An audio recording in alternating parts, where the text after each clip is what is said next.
या अय्युहल्लज़ीना आमनु उदखुलू फ़िस्सिल्मि काफ़्फ़ा वला तत्तबिउ खुतुवातिश्शैतान इन्नहु लकुम अदुव्वुम मुबीन। वक़ाल अज़्ज़ वजल वक़ुल लिल्मुअ्मिनाति यग़्ज़ुज़्न मिन अब्सारिहिन्न वयहफ़ज़्न फ़ुरूजहन्न वला युब्दीन ज़ीनतहन्न। सदक़ल्लाहु मौलानल अज़ीम। सदक़ल्लाहु मौलानल अज़ीम। अल्लाहुम्मा सल्लि अला सय्यिदिना नबिय्यिना मौलाना मुहम्मद व अला आलि सय्यिदिना नबिय्यिना मौलाना मुहम्मद व बारिक वसल्लिम।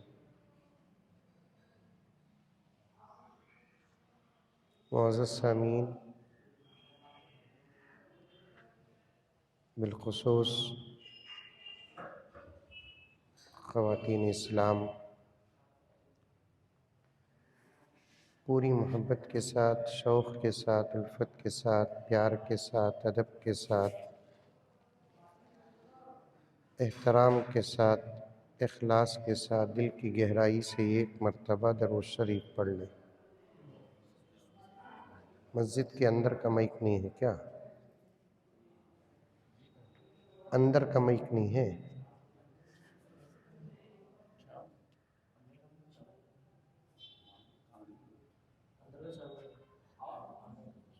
तो फिर अंदर चालू नहीं तो फिर अंदर क्यों बिठाए?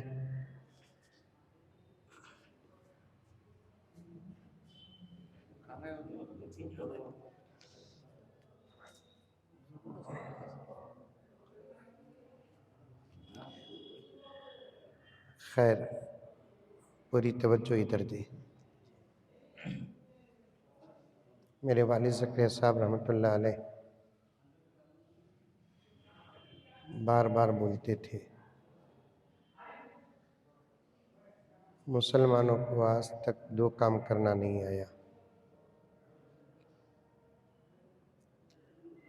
एक जलसे करना नहीं आया, दूसरा शादियां करना नहीं आया। शादियां शरीयत के ख़िलाफ़ करते हैं, जलसे इंतज़ामात के ख़िलाफ़ करते हैं।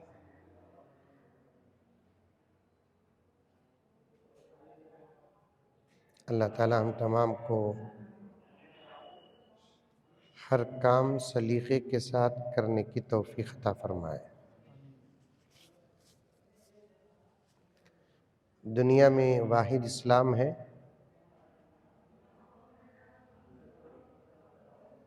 जो हर काम अच्छे तरीक़े से और सलीक़े से करने का सबक भी देता है और तरबियत भी करता है।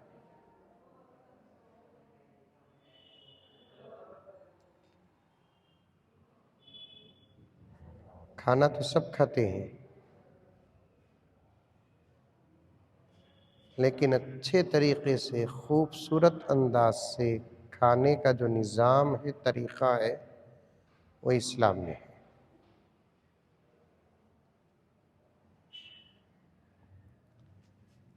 कपड़े तो सब पहनते हैं, लेकिन अच्छे तरीक़े से, खूबसूरत तरीक़े से, शर्म और हया को सामने रखकर कपड़े पहनने का जो निज़ाम है, वो इस्लाम में है।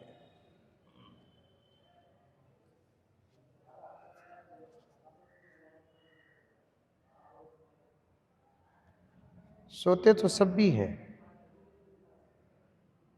कुर्सी में सोते नहीं सोते? सोते तो सब भी हैं, लेकिन अच्छे तरीक़े से, बाअदब तरीक़े से सोने का सबक अगर किसी मज़हब में है तो उस मज़हब का नाम इस्लाम है।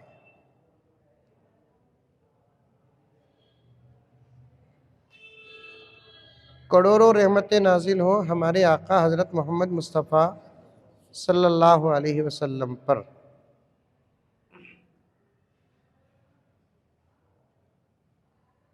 हमारे नबी सिर्फ नमाज, रोज़ा, ज़कात और हज ही लेकर नहीं आए, जिंदगी गुजारने का हर निज़ाम लेकर आए। बोलो सुभान अल्लाह बोलो। अब औरतों को बोलो बोलकर तो नहीं बोल सकता ना मैं, उन्होंने पर्दे में बैठे हैं। तुम्हें भी ऐसा खामोश बैठे रहे तो मुझे नींद आती।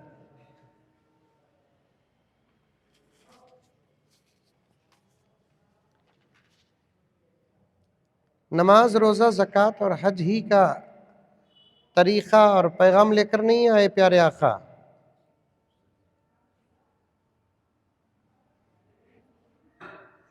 बल्कि दूसरे अंदाज से मैं कहता हूँ, पूरी तवज्जो के साथ सुने मेरी माएँ और बहनें, और सामने बैठे हुए मुख्तसर हजरात भी सुने। इबादत का तरीक़ा ही लेकर नहीं आए अल्लाह के नबी, ज़रूरतों को, जायज़ ज़रूरतों को पूरा करने का तरीक़ा भी लेकर आए। अब एक गहरी बात यह समझ में नहीं आता मुसलमानों को जल्दी। इबादत बोले तो क्या, ज़रूरत बोले तो क्या। नमाज इबादत है, खाना इबादत नहीं ज़रूरत है। आई बात समझ में? अरे मुंडी तो भी हलाओ रे बाबा भाई। नमाज ज़रूरत नहीं, खाना इबादत नहीं। औरतों से गुजारिश है पूरी तवज्जो के साथ सुने। कुछ और बात करना चाहता था, उससे पहले ये बात आ रही। समझो, खामोश बैठकर सुन लो, सुनो। कुर्सी में औरतें बयान सुनकर आदत है कि हाँ? माशाअल्लाह। माँ और बहनों से गुजारिश है, जितना तुम्हें अल्लाह और अल्लाह के रसूल की बातें सुनेंगे, उम्मत में उतना इनक़िलाब आएगा।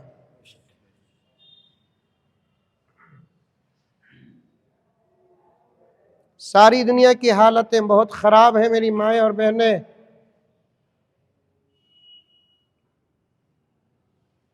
अब इस पूरी दुनिया के हालात को बदलने की ताकत अल्लाह तबारक व ताला सिर्फ 2 जमात को दिया है। कितनी जमात को? 2 जमात को। वो कौन 2 जमात मालूम? एक जमात एमएलओ की, एक जमात एमपीओ की। हाँ?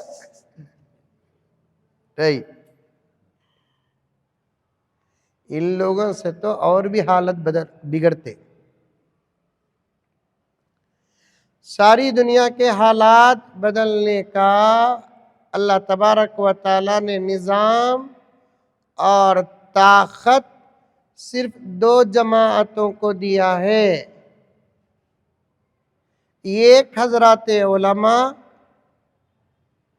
हालात को बदलने की ताकत रखते हैं, तो दूसरा औरतें हालात को बदलने की ताकत रखती हैं। ये मेरा दावा नहीं, मेरे पास दलील भी है। दावा ही नहीं, दलील भी है। औरतें कैसे हालात बदल सकती हैं? बिल्कुल सादा सीधा जवाब, मेरी माए तुम अल्लाह की बन जाओ, अल्लाह के नबी की बन जाओ, हया वाली बन जाओ, शर्म वाली बन जाओ, तकवे वाली बन जाओ, तहारत वाली बन जाओ। तुम्हारे अंदर नमाज आ जाए, तुम्हारे अंदर सब्र आ जाए, तुम्हारे अंदर तकवा आ जाए, अल्लाह ऐसी औलाद पैदा करेंगे तुमसे जिनको देखकर ज़मीन और आसमान को हजरत अबू बकर याद आ जाएंगे। ऐसी औलाद पैदा करेंगे अल्लाह ताला तुमसे जिनको देखकर जमाने को उम्र याद आ जाएंगे। तुम बन जाओ।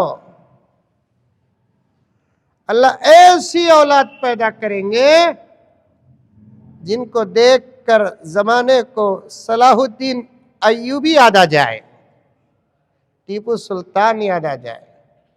आज उम्मत मेरी माँ खाली है, खाली।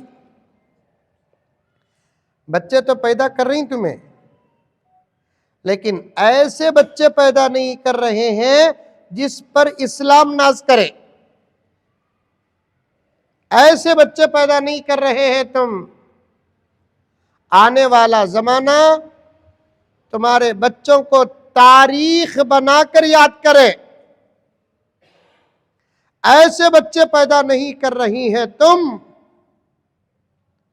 जो सारी दुनिया के हालात तो दूर की बात, खुद तुम्हारे घर के हालात को बदलने की ताकत नहीं रखते। ये सिर्फ कुर्ची का रोना नहीं है,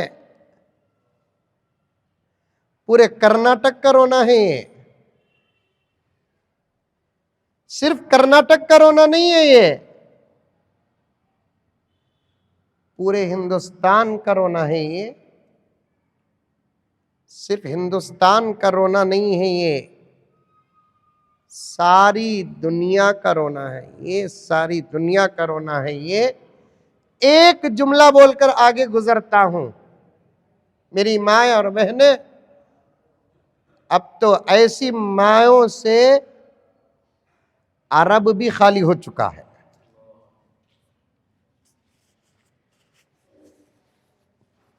अब बच्चे पैदा हो रहे।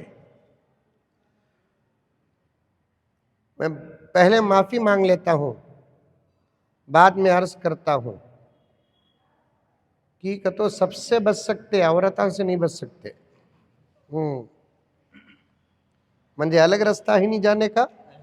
हाँ, अब औरतों को गुस्सा करना जो बोले तो मेरे ऊपर गुस्सा करो नको, म्हणजे कौन बुलाई कि उनके ऊपर गुस्सा करो। हाँ, इतने बड़े कर्नाटक में ये मौलवी क्या मिला?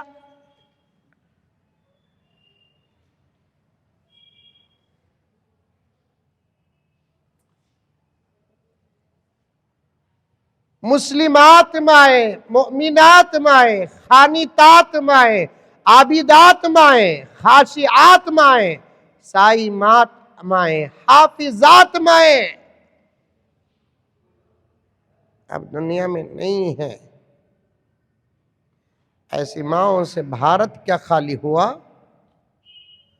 अरब भी खाली हो चुका है। फिर इनखिलाब क्या आएगा? इनखिलाब क्या आएगा? दुश्मनों का खात्मा कैसे होगा? दो ही जमाते हैं। कहां से बात आई याद है आप लोगों को? इबादत और जरूरत से बात आई। औरतों को सुनो, ताकीद करते करते बातें आई। दो ही जमातें। हालात बदल सकते हैं। एक वाकया सुनाता हूं, सुनो, वक्त बहुत कम है। फलस्तीन मालूम? फलस्तीन, अरे मालूम, बेलगाम के बाजू है नहीं? हाँ, जो लोग फलस्तीन को नहीं जानते थे वो लोग अब फलस्तीन को जानने लगे हैं।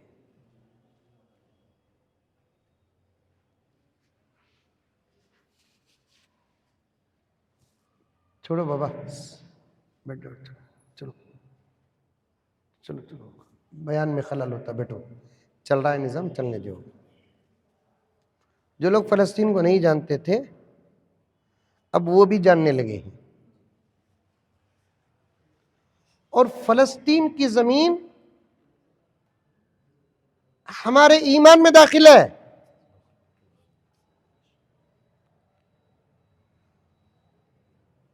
पापा तुझे नहीं मालूम?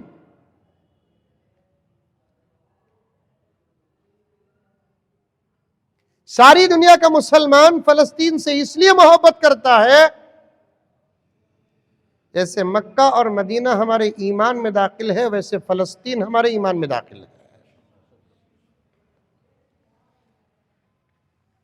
बच्चों को गोदों में बिठाकर मक्के की तारीख बयान करो, बच्चों को गोद में बिठाकर मदीने की तारीख बयान करो, बच्चों को गोद में बिठाकर फलस्तीन की तारीख बयान करो। जैसे अरब अंबिया के पैदा होने की जगह है, वैसे फलस्तीन भी अंबिया के पैदा होने की जगह है। अगर मक्का मेरे नबी के पैदा होने की जगह है, रब काबा की कसम फलस्तीन मेरे नबी के दादा इब्राहिम के पैदा होने की जगह है।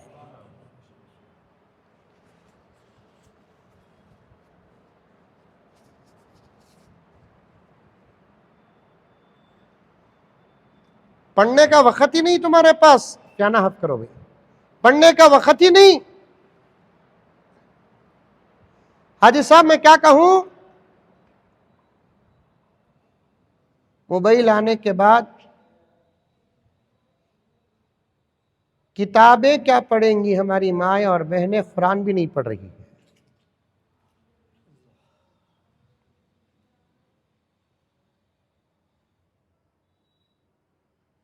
हमारे जितने बड़े यहां पर बैठे हुए हैं उनको पूछ कर देखो, बड़ी बड़ी हदीस की किताबों के वाक़ियात इनको इनकी माएँ बताती थी। आज नहीं, मोबाइल आ जाने के बाद मुताला क्या खत्म हुआ, तिलावत खत्म हो गई। मोबाइल आने के बाद मुताला क्या खत्म हुआ, जिक्र खत्म हो गया। मोबाइल आने के बाद मुताला क्या खत्म हुआ, दुरूद खत्म हो गया। अपने बच्चों को बताओ, जमाना एक तरफ तारीख मिटाने की कोशिश कर रहा है, उसका जवाब दूसरी तरफ हम लोग तारीख सुनाने से देना है। बड़ी गफलत है मेरी माया और बहनें तुम्हारे अंदर। मैं तुमको क्या कहूं समझ में नहीं आता। तुम अंधी बन चुकी हो, बहरी बन चुकी हो, गूंगी बन चुकी हो तुम। वो जज्बे खत्म हो गए जो तुम्हारे अंदर होना था। ये आज इस तकरीबन पूरा हिंदुस्तान फिरता है। मेरा इरादा होता है कि बहुत सारे मौजूआत पर मैं बात करूं, क्योंकि एक दो मौजू का नाम इस्लाम नहीं, एक दो सब्जेक्ट का नाम इस्लाम नहीं, हजारों असबाक है इस्लाम के अंदर। लेकिन जहां भी जाए 4-5 फितने ही हमारे मौजू बन चुके हैं। उन फितनों में से एक फितना हमारी जवान बच्चियों के बहकने वाले कदम, अनकंट्रोल जिंदगी, माहौल से मुतासिर जिंदगी। मेरी माएँ और बहनें, अगर ये हाल रहा तुम्हारा तो फिर दुश्मनों का जवाब कैसे दे हम। 8 दिन पहले, 8 या 10 दिन पहले मेरे पास एक वाक़या आया जुमे के दिन। आज क्या दिन है, आज चाहशुम्बा है नहीं, गुज़िश्ता जुम्मा मेरे पास एक नौजवान आया, मेरे गोद में सर रखकर रोने लगा। मौलाना कह रहा था रोते रोते, मैं जब उसे तसल्ली दिया तो उसने कहा कि मौलाना मैं बर्बाद हो गया। मौलाना कि बेटे क्या हुआ, किधर हुआ? तो उसने कहा कि 11:30 बजे निकाह हुआ, मगरिब को तलाक हुई। मैं पूछा क्यों बा? 11:30 को निकाह और मगरिब को तलाक।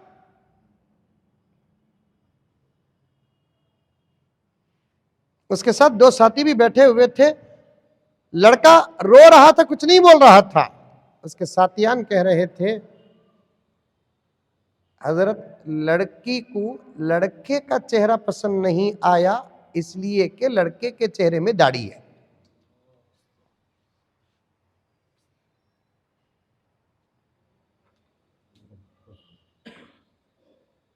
दाढ़ी को पसंद न करना नबी को पसंद न करने के बराबर है।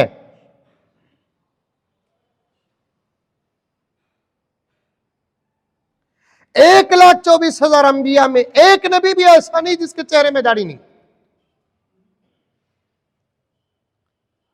1,44,000 सहाबा में एक सहाबी भी ऐसा नहीं जिसके चेहरे में दाढ़ी नहीं। वो कौन सा वली है बताओ जो वली हो उसके चेहरे में दाढ़ी ना हो? वो कौन सा गौस है बताओ जो गौस हो उसके चेहरे में दाढ़ी ना हो? वो कौन सा अब्दाल है बताओ जो अब्दाल हो उसके चेहरे में दाढ़ी ना हो? दाढ़ी तो नमाज के शराइत में से एक अल्लाह का बंदा हाफिज कुरान हो, अच्छी किरात करता हो, लेकिन वो दाढ़ी मुड़ाता हो तो उसके कुरान को देखकर इमामत का हक उसे नहीं मिलता। दाढ़ी को देखकर साफ फुकहा फरमाते हैं दाढ़ी मुड़ाने वाले आदमी के पीछे नमाज मकरूह है।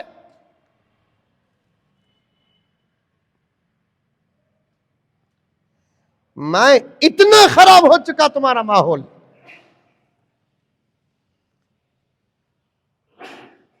इतना बदतर हो चुका तुम्हारा माहौल।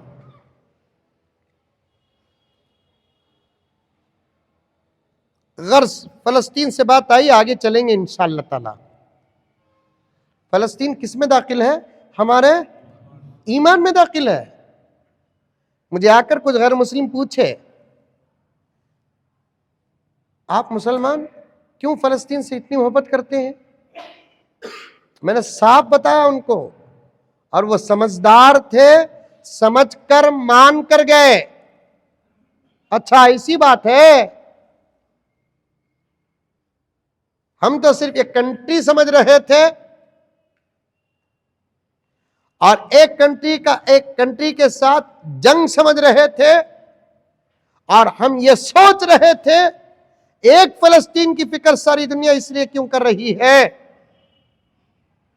आज आप कहने के बाद गुरु हमको समझ में आई बात। वैसे तो इस्लाम अमन का मजहब है, शांति का मजहब है, प्यार का मजहब है, मोहब्बत का मजहब है। मोहब्बत बोले तो खाली मोहब्बत नहीं बोलना, जायज मोहब्बत का मजहब है। नहीं तो मोहब्बत का मजहब है बोलकर बोल को मई चलेगा तो मुजम्मिल साहब बोले बोल को सब जने मोहब्बत करना शुरू कर डाले तो बेंगलुरु में मेरा जनाजा उठेगा। इस्लाम जायज मोहब्बत का मजहब है, नाजायज मोहब्बत की इस्लाम इजाजत देता नहीं। नाजायज मोहब्बत इस्लाम में जिना है, जिना है, जिना है। जायज मोहब्बत का मजहब है इस्लाम, शांति का मजहब है इस्लाम। क्या कहूं मौलाना अब्दुल्ला साहब, जब मैं बैठ जाता हूं बोलने के लिए तो मजमून उबलता है।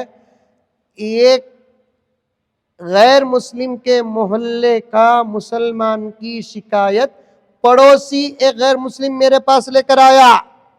मोहल्ले बोले तो बाज मोहल्ले मुसलमाना के होते, बाज मोहल्ले गैर मुस्लिमों के होते, गैर मुस्लिमों के मोहल्ले में मुसलमान होते, मुसलमानों के मोहल्ले में गैर मुस्लिम रहते हैं। और सारी दुनिया में हिंदुस्तान इस मिजाज को पेश करके बहुत बड़ा नाम कमाया है। अल्लाह ताला सलामत रखे इन मोहब्बतों को। ये गैर मुस्लिम मोहल्ले में जो 4 या 10, 15 या 20, 25 मुसलमानों के घर हैं, उन घरों में से एक मुसलमान घर की शिकायत ये गैर मुस्लिम मेरे पास लेकर आया। गुरु आप फैसले भी करते हैं? मैं बेंगलुरु में थोड़े बहुत फैसले करता था, अब छोड़ दिया। हाँ करता हूँ। क्या भी नहीं गुरुजी, हम ये मोहल्ले के हैं।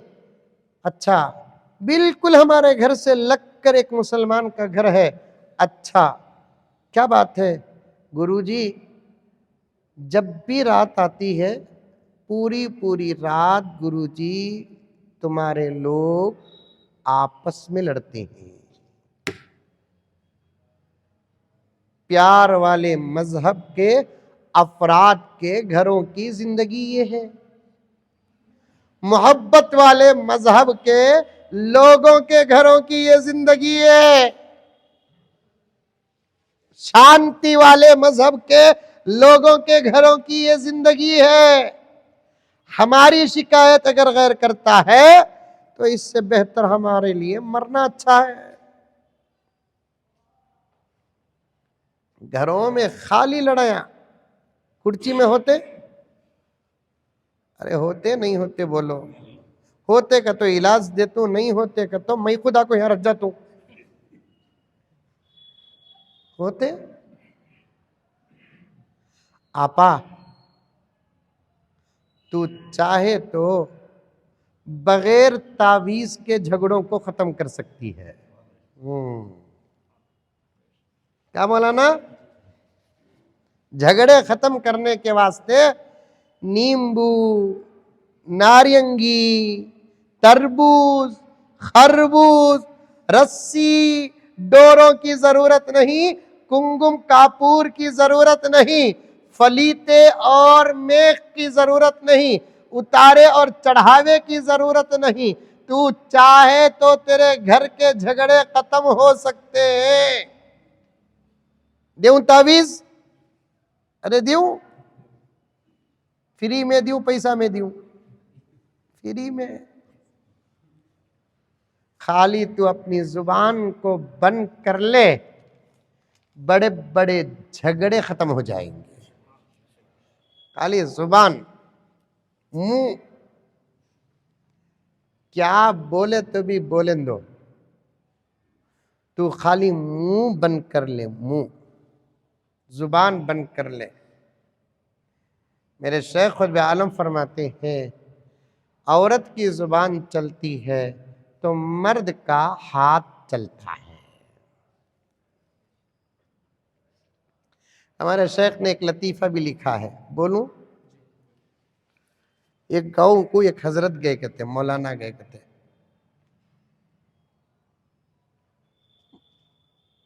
वो मौलाना के पास एक औरत आई, आकर बोली कि हजरत हमारे घर में खाली लड़ाइयां, झगड़े,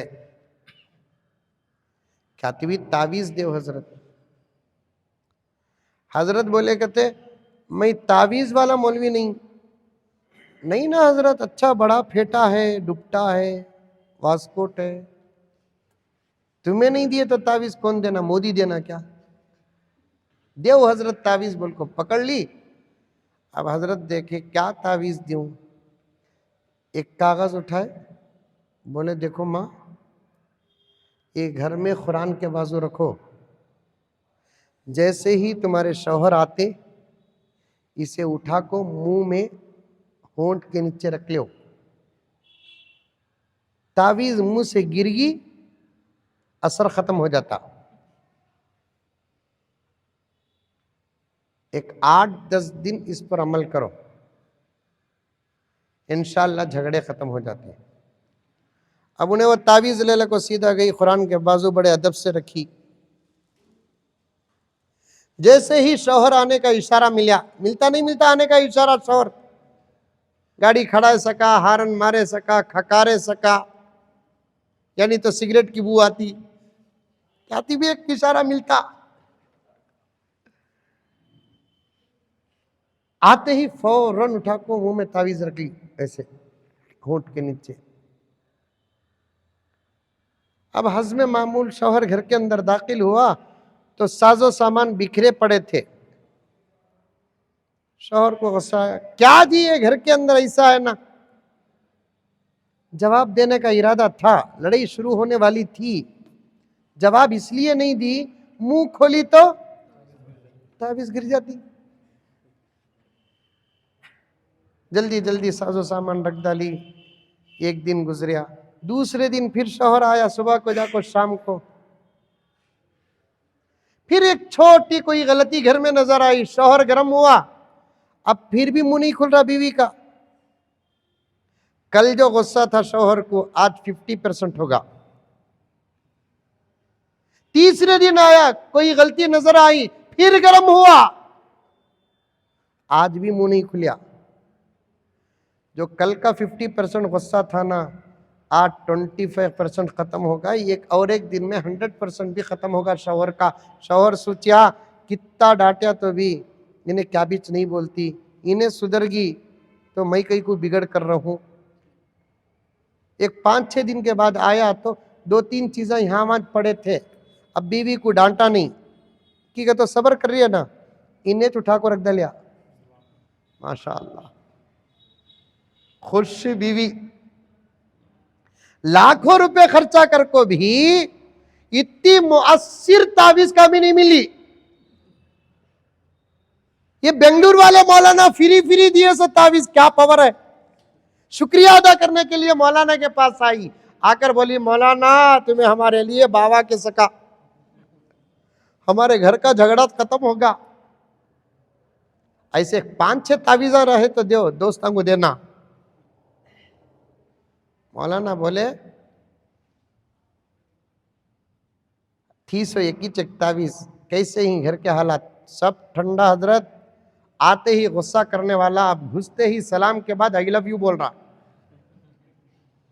आते ही गुस्सा करने वाला अब घुसते ही दाखिल होते ही सलाम के बाद क्या बोल रहा है, आई लव यू बोल रहा है। सुभान अल्लाह। मौलाना बोले अब एक 8-10 दिन मुंह में रख। आगे नहीं से डाउट आया, क्या रे ये ताबीज में इतना असर है ना, इन्हों क्या लिख को ही इसमें देखेंगे बोल को खोल को देखी तो कुछ भी नहीं है, साफ पेपर है, प्लेन पेपर। सीधा हजरत के पास आकर बोली हजरत इसमें क्या लिखे, वो आपको दिखता क्या, हमना तो नहीं दिख रहा है। मौलाना बोले तुझे भी नहीं दिख रहा, मुझे भी नहीं दिख रहा है। मैं तावीज नहीं दिया, तरीका दिया, सो तेरा मुंह बंद होगा, घर घर नहीं जन्नत हो जाता। औरत का मुंह खुलिया तो घर जहन्नम, औरत का मुंह बंद रहा तो जन्नत नहीं, जन्नतुल फिरदौस।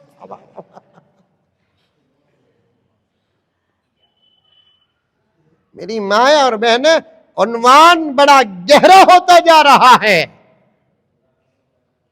अमन वाले मजहब का ये हाल, प्यार वाले मजहब की ये जिंदगियां, बेहयाई के बारे में सुनता हूं, शर्मिंदा हो जाता हूं। सारी दुनिया में 4200 किस्म के मजाहिब में हया वाला मजहब इस्लाम है। आज उसी इस्लाम की बेटियां बेहया हो गई। शर्म वाला मजहब यही है। कपड़े उतारना तो दूर की बात, सर से पल्लू भी गिरने की इजाजत इस्लाम नहीं देता। बाहर निकलना तो दूर की बात, आवाज निकालने की भी इजाजत नहीं देता। उस मजहब की बेटियों का आज हाल क्या है, संगे वाले से बात करती है, खर्च देने वाले से बात करती है, उनकी मजलिसों में जाकर बैठती है। ये यहां की शिकायत नहीं, ये तकरीबन पूरे हिंदुस्तान की शिकायत है। जिस औरत को नमाज के लिए बाहर निकलने की इजाजत इस्लाम नहीं देता, हज जैसा अमल, साथ में अगर कोई महरिम ना हो तो बाहर निकलने की इजाजत हज के लिए इस्लाम नहीं देता, उम्रे के लिए इस्लाम नहीं देता। क्या कम है औरतों के पास ताकत, एक एतबार से मर्दों के मुकाबले में औरतों की ताकत ज्यादा है। मैं साइंस को सामने रखकर, तबीयत को सामने रखकर साबित कर सकता हूं, ताकत है औरतों के पास अल्हम्दुलिल्लाह सुम्मा अल्हम्दुलिल्लाह। बावजूद इसके औरतों को जिहाद की इजाजत नहीं है। क्यों? अल्लाह ताला फरमाते हैं, ऐ मेरी बंदी, मेरे इबादत के नाम पर भी तू बाहर ना आ, मेरी इबादत के नाम पर तू बाहर ना आ। एक मसला है, जो बहुत कम लोग सुने हैं। यहां तकरीबन 5-6 उलमा किराम तशरीफ फरमा है, आज इसकी बात रिकॉर्ड हो रही है। आज भी मेरे असातिज़ा मेरी इस्लाह करते हैं, अल्लाह उनके उम्र में बरकत अता फरमाए। बुजुर्गान इस आजिज की तकरीरों की इस्लाह करते हैं, सरपरस्ती करते हैं। एक मसला है जिसे तकरीबन मुसलमान सुने नहीं। मसला क्या है? हज को भी जाए औरत, तवाफ करने का इरादा रहा तो हरम मस्जिद को जाए, अगर इरादा तवाफ का नहीं तो फिर उसका अपने होटल और कमरे में नमाज पढ़ना हरम में पढ़ने से ज्यादा सवाब है।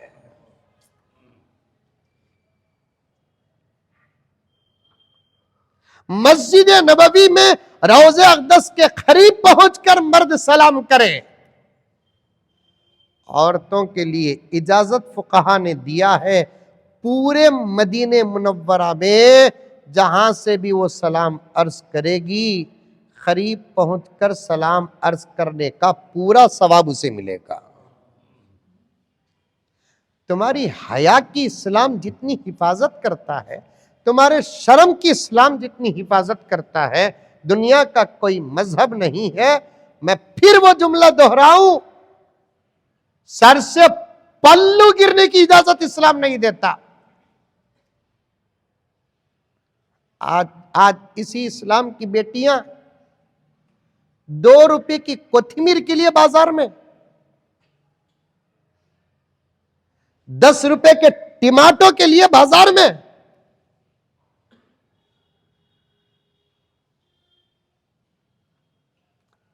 घर की एक गिलास के लिए बाजार में,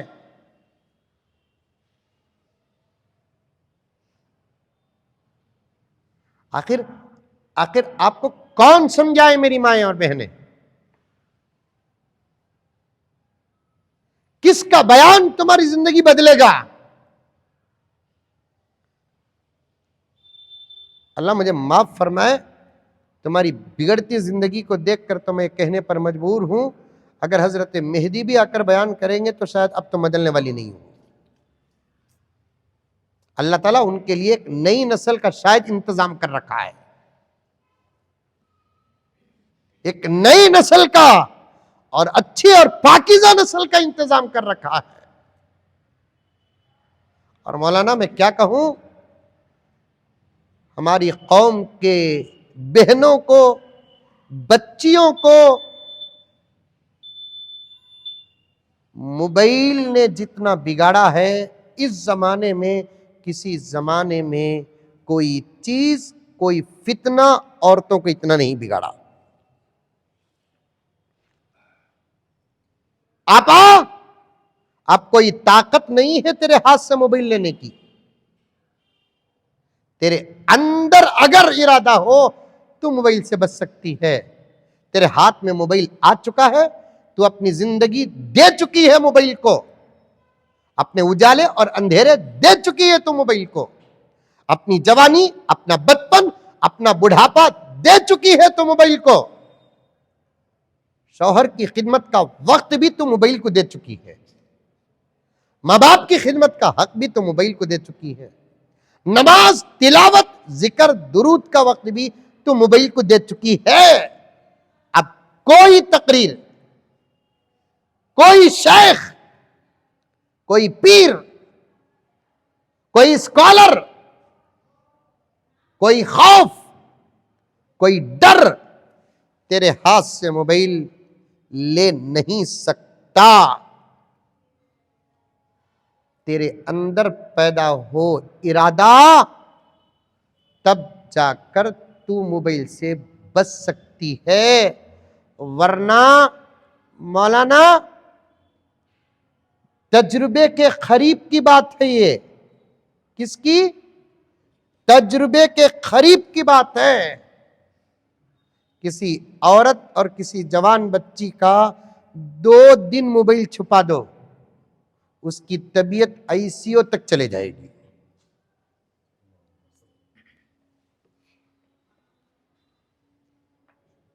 आज रात को 12 बजे रिचार्ज खत्म हो रहा है, 12 घंटे पहले से शौहर को अल्टीमेटम आता है, आज खत्म हो रहा है, डालो, आज खत्म हो रहा है, डालो, आज खत्म हो रहा है, डालो। क्या डालना? इसराइल पर बम डालना।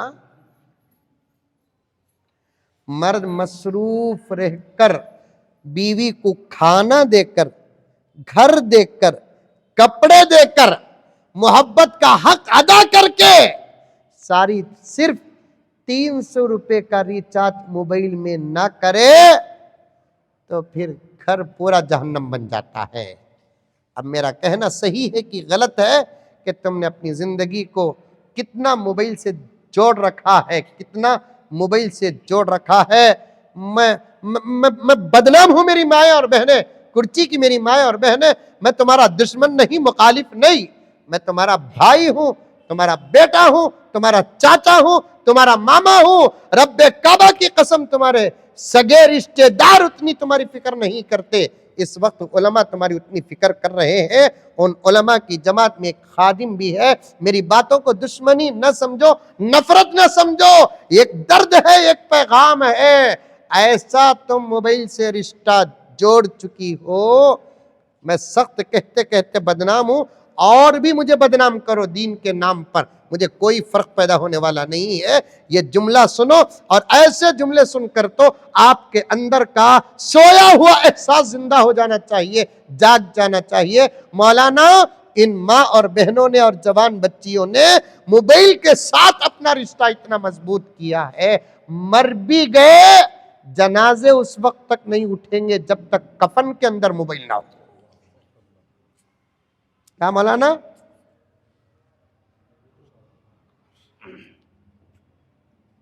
हर किस्म की बुराई की जड़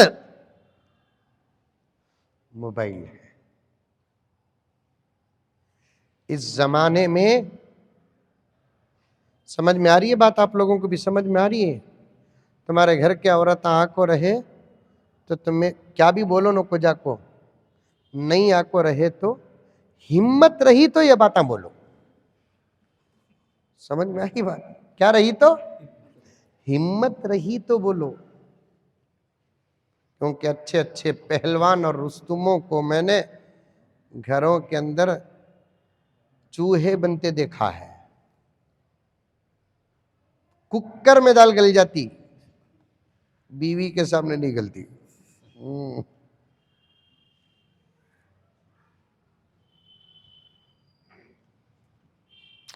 अल्लाह अकबर कबीरा। फलस्तीन वाक़ये से यहाँ तक आया हूँ मैं। अब तो मौलाना कसम अल्लाह की, अल्लाह के घर में बैठ कर कह रहा हूँ, मुझे दर्द का इलाज पेश करने के लिए घंटा 1.5 घंटा बस नहीं आ रहा। घंटा 1.5 घंटा बस नहीं आ रहा है। ऐसा भी नहीं है कि मैं जितनी देर तकरीर करूं उतना पैसा, अल्लाह की कसम नहीं है।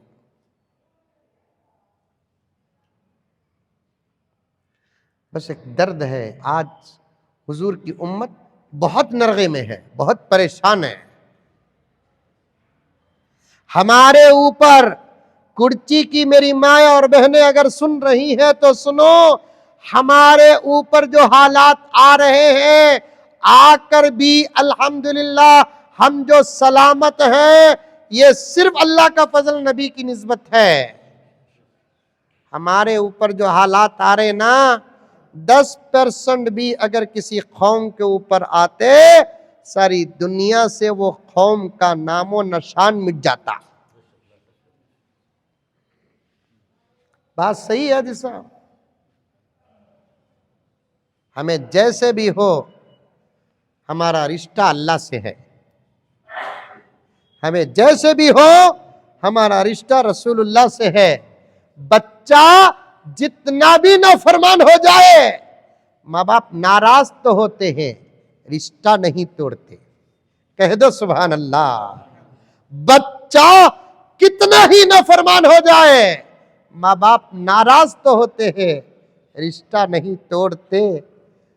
बंदा कितना ही नाफरमान हो जाए, अल्लाह नाराज तो होते हैं लेकिन रिश्ता नहीं तोड़ते, रिश्ता नहीं तोड़ते अल्लाह। अगर तोड़ देते। इस हाल में हमारी हालत आवारा कुत्तों से भी बदतर हो जाती।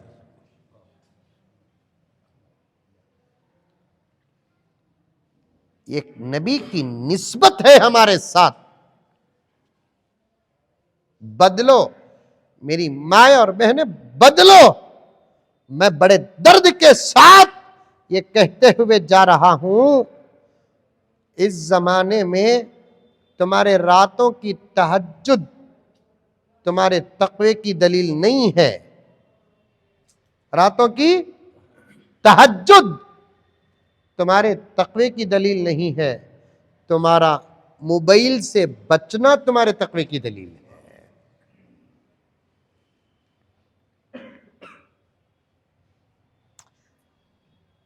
मैं तो माहौल का आदमी ना,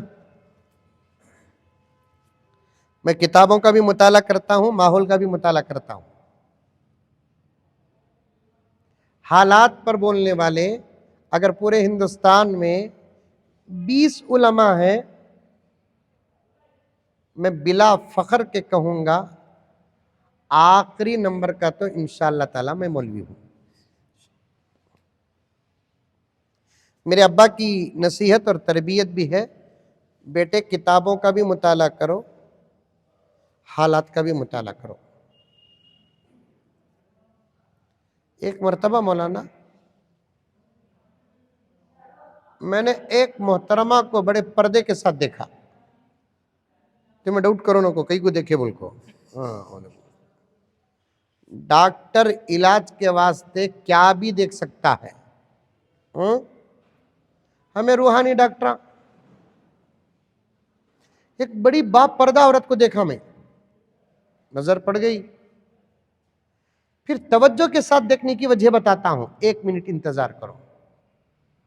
बहुत बापर्दा, बुर्का भी ढीला ढाला, और बुर्का रन्ना ढीला ढाला। समझ में आई बात है? कुर्सी में बुर्के ही नहीं, कैसे ही ढीले ढले ही, माशाअल्लाह। वो बुरखे में भी आगा है, 3 पीस 2 पीस 5 पीस कहते, क्या कफन के कपड़े है? औरत के कफन के वास्ते हुक्म है 5 कपड़े हो, मर्द के कफन के वास्ते हुक्म है क्या? 3 कपड़े हो। बुरखे के वास्ते क्या पीस है? ऐसा सादा सीधा बुरका ढीला ढाला रखो और काला कलर का रखो बुरका। अल्लाह ताला ने ये कलर सिर्फ 2 को दिया, एक अपने काबे को दिया, दूसरा मेरी माए तुम्हारी इज्जत की हिफाजत के लिए दिया।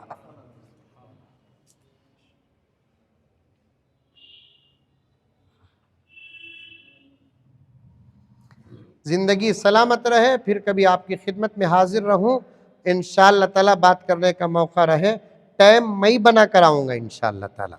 समझ में आई बात है?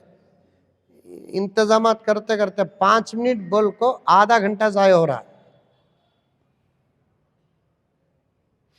एक बहुत बापर्दा औरत को देखा मैं, फुल बुरखा, हाथों में मोजे ग्लोव्स, पैरों में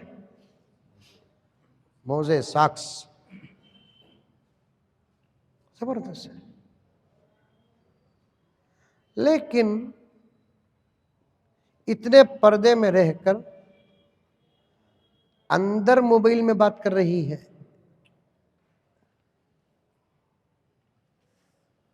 और आजकल तो मोबाइल में बात करने के अजीब अजीब टेक्नोलॉजी आगे ही नहीं।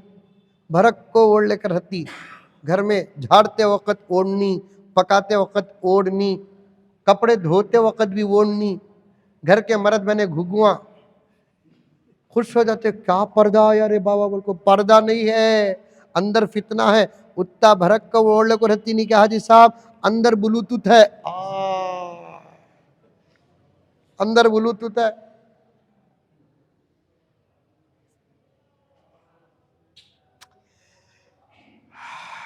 अल्लाह अकबर कबीरा, अल्लाह अकबर कबीरा। मेरी माए, तुम बहुत जिम्मेदार हो, तुम बहुत जिम्मेदार हो, तुम बहुत जिम्मेदार हो। दो चार अशार पढ़ूं मैं, समझ जाओ कि तुम कितनी जिम्मेदार हो, तुम बहुत जिम्मेदार हो।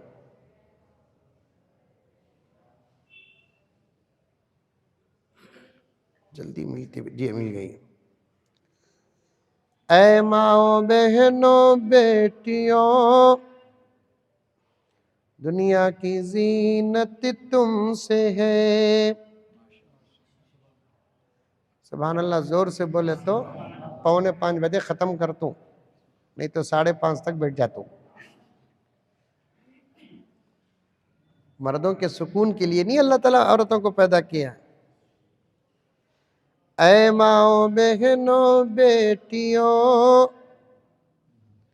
दुनिया की जीनत तुमसे है। नहीं बोलते सुभान अल्लाह? अब भी बोलिया बाबा। ऐ माओ बहनों बेटियों, दुनिया की जीनत तुमसे है। मुल्कों की बसती हो तुम ही, कौमों की इज्जत तुमसे है। मुल्कों की बसती हो तुम ही, कौमों की इज्जत तुमसे है।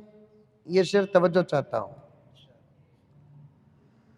तुम घर की हो शहजादिया, शहरों की हो आबादिया, गमगी दिलों की शादियां, दुख सुख में राहत तुमसे है। सारी दुनिया तसल्ली दे दो, उतना दिल हल्का नहीं होता जितना बीवी तसल्ली दिए तो दिल हल्का होता है। आका भी कुरान लेकर सीधा आए कहां? घर को आए। नबी तो जरूर थे आका, वही की कैफियत का पहला वाकया था। कितनी ही अच्छी चीज क्यों ना हो, अगर पहली मर्तबा बोले तो डर होता कि नहीं होता? मेरे अब्बा जकरिया साहब रहमतुल्लाह अलैह पहली वही पर प्यारे आका सल्लल्लाहु अलैहि वसल्लम के इस डर को एक अलग अंदाज से पेश किया। फरमाया, कितना पक्का हाफिज कुरान क्यों ना हो, पहली मर्तबा नमाज पढ़ाने का जब वक्त आता है जरूर पैर कांपने लगते हैं। समझ में आई बात है? मौलाना को पूछो जब पहली मर्तबा नमाज पढ़ाए तो क्या हुआ? मौलाना अब्दुल्ला साहब को पूछ कर देखो, मौलाना को पूछ कर देखो। मैं भी अल्हम्दुलिल्लाह सुम्मा अल्हम्दुलिल्लाह, कुरान पाक आज भी अल्हम्दुलिल्लाह सलामत है। याद है मेरे हादिसे पर जब मेरे सर का सवाल हो रहा था, मुझे डर मेरी जान का नहीं था, कुरान का डर था मुझे। डॉक्टरों ने मुझे अजीब अजीब सवाल किए। 1 साल पहले हादिसा जब हुआ, मैंने डॉक्टरों से पूछा ऐसे सवालात कहीं को कर रही, वो भी ये उम्र में मुझे डॉक्टर पूछ रहा शादी होगी क्या बोलकर, जबकि मेरी बच्ची की शादी होकर है अल्हम्दुलिल्लाह। मुझे डर शुरू हो गया, इन्हों क्यों ये सवाल कर रही, बच्चे कितने पूछ रही, तुम्हारा गांव कौन सा पूछ रही, ऐसियों में रखकर मुझे। अल्लाह का करम, आप लोगों की दुआएं, अल्लाह ताला हिफाजत फरमाया। लेकिन सवालात जब हो रहे थे तो मुझे डर इस बात का होने लगा। मैंने डॉक्टर से पूछा, डॉक्टरों की टीम खड़ी थी, पूछा कि आप ऐसा सवाल क्यों कर रहे हैं? नहीं मौलाना, क्या भी नहीं, सिर्फ आपकी मेमोरी चेक कर रहे हैं। मैंने कहा कि 1-2 मिनट के लिए ठहर जाओ, मुझे डर हो रहा है। जब वो लोग ठहरे तो मैंने कुरान पाक के मुतशाबिहात आयत पढ़ने लगा। जब मुझे कुरान की तिलावत आसान ना मालूम हुई, मैंने डॉक्टरों से कहा अल्हम्दुलिल्लाह, कुरान याद है तो सब कुछ याद है, कुरान याद है तो सब कुछ याद है, बेफिक्र रहो, इलाज करो बस काफी है। अल्हम्दुलिल्लाह कुरान याद भी है। लेकिन पहली मर्तबा जब मैं तरावी पढ़ाया तो मुझे खुद डर होने लगा। आज से कई साल पहले की बात अर्ज कर रहा हूं मैं, इतना डर हुआ, नमाज में मुझे डर होने लगा कहीं मैं गिर ना जाऊं। काम अच्छा है क्या नमाज, काम अच्छा है क्या है कुरान, अच्छे काम में भी कभी डर होता है ना ये भी आका की तबीयत का हिस्सा है। अब आका आए तो तसल्ली कौन दिए सबसे पहले? हजरत खतीजा देती है, या रसूलल्लाह आपको कुछ नहीं होगा, आपको कुछ नहीं होगा, आप बहुत अच्छे आदमी हो, इंसान हो, आप अल्लाह के बंदों की खिदमत करते हो, रिश्तेदारों का हक अदा करते हो। जब बीवी तसल्ली देते ना, एक अजीब किस्म का सुकून हासिल होता है। कुर्सी में ही ऐसे औरत जो शौहर को तसल्ली दे, कमाया नहीं तो दरवाजा बंद कर डाल दे, कमाले को आए तो गेट खोल, तो नहीं तो जाओ जी बोलकर। खैर, मैं यही बात को ख़त्म करता हूँ, आगे जाने का मेरे पास वक्त नहीं है। नेक बन जाओ। मैं वो फ़लस्तीन की बात उठाया, इरादा था कि हज़रत सलाहुद्दीन अय्यूबी रहमतुल्लाह अलैह का वाक़या और तारीख़ आपके सामने सबक़न पेश करूँ, लेकिन मुक़द्दमे में यहाँ 1 घंटा तकरीबन बात हो गई। इबादत और ज़रूरत को भी मुझे समझाना था, फिर कभी मौका मिलेगा। लेकिन माएँ, बहुत बड़ी जिम्मेदारी है तुम्हारे ऊपर, बहनों तुम्हारे ऊपर बहुत बड़ी जिम्मेदारी है, जवान बच्चियों तुम्हारे ऊपर बहुत बड़ी जिम्मेदारी है। उस जिम्मेदारी का हक अदा करने का तुमको वक्त आ चुका है। अगर तुम वो जिम्मेदारी का हक अदा करोगे, तुम्हारे घर का माहौल ही नहीं, आलम का माहौल बदल जाएगा इंशाअल्लाह ताला। मुल्क भारत का माहौल बदल जाएगा, सारी दुनिया का माहौल बदल जाएगा। अल्लाह मुझे और आपको सबको अमल करने की तौफीक अता फरमाए। आमीन। अस्सलामु अलैकुम व रहमतुल्लाहि व बरकातुहू।